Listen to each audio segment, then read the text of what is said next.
First of all, it was a new country that I was going to explore in terms of understanding a new culture, understanding the dynamics between the youth and its government in a different country.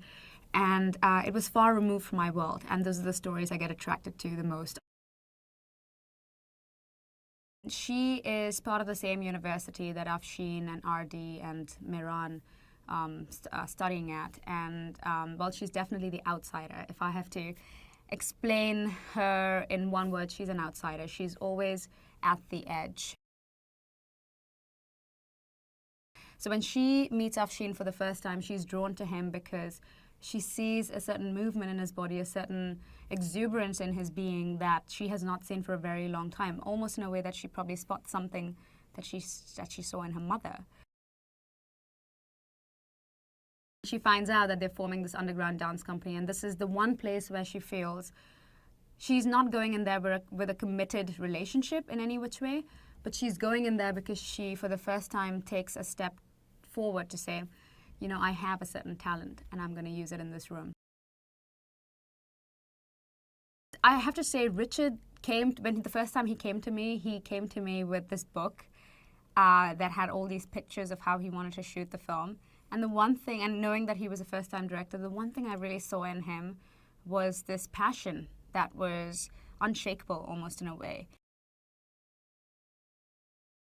She is this girl who's a natural. You know, she is the one who will end up training the other actors, the other characters in the film.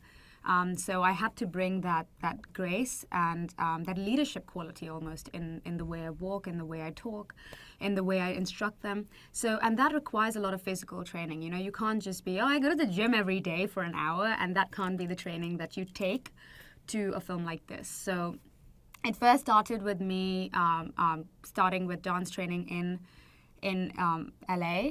And then luckily for me, but not so luckily for Richard, the film couldn't get financed immediately. So it kept getting pushed, and it gave me actually almost a year then of training.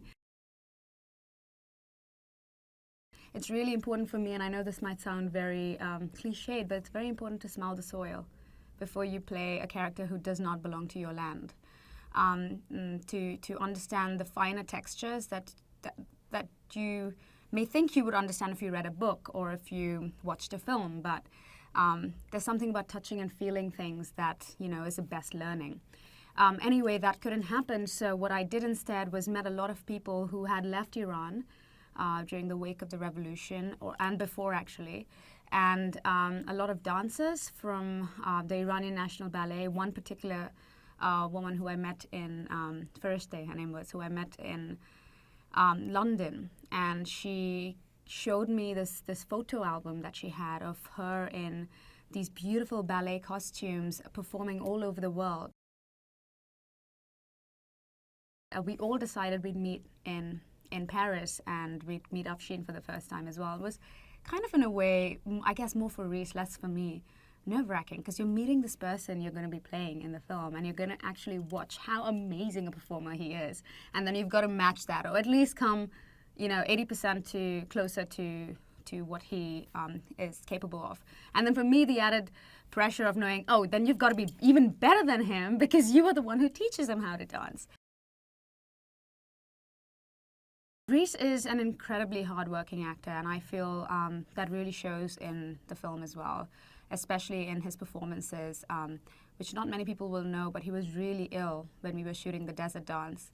And he powered through the worst, I guess, stomach infection to the worst flu. And for me, that is really commendable because on screen you don't see it. The choreographers were receptive to what we could bring to our characters, and they included that, so it felt less forced and more raw in a way, that this actually naturally came from my body and his body, and we can merge it together and create this dance. Definitely, I feel, you know, in that sense, preparation also involves getting to know the actors you are going to be working with.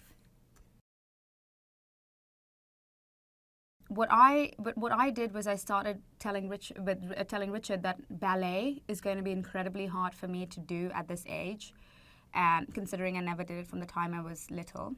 So let's make it more realistic. Let's not, and he did not want to use body doubles and dance doubles, and I'm so glad he didn't want to, because he pushed me to do the real thing, which I never thought I could.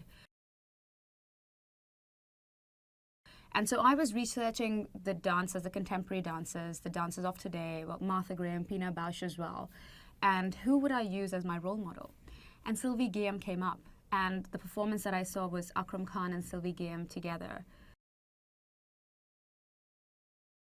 And I watched him dance, and I go, oh my God, I can't believe how amazing this man is. He's just so natural with the way he moves his hands, and he's telling so much and his body movements are just something that by the time I blinked, he had spun at least 4 times, and that was incredible. That power was absolutely incredible. And I feel the way he's also choreographed the dances, with Suman, who was also a trainer at his company, was just the way I feel any actor would like to perform in front of the camera. Something that is mine, but is elevated to a whole new different level with the right amount of training. Akram's phenomenal, everybody knows that, and he is the fastest spinner in the world.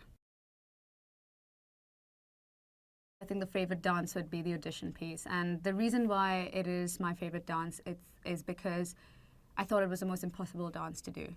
Akram also sees something and then it doesn't fit for him, and that's probably it doesn't fit for him because I'm doing it terribly, and then he'll change it. And he would keep changing the performance, and I'd go, we're like 2 weeks away from filming, you can't change it now.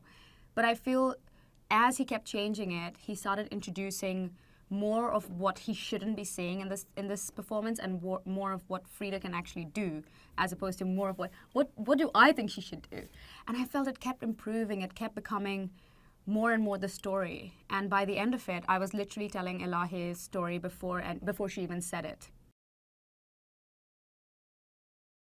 I hope when people watch a film like this, they go back and research for themselves as well. Do we really live in a world where every single human being is allowed to express themselves to their full potential?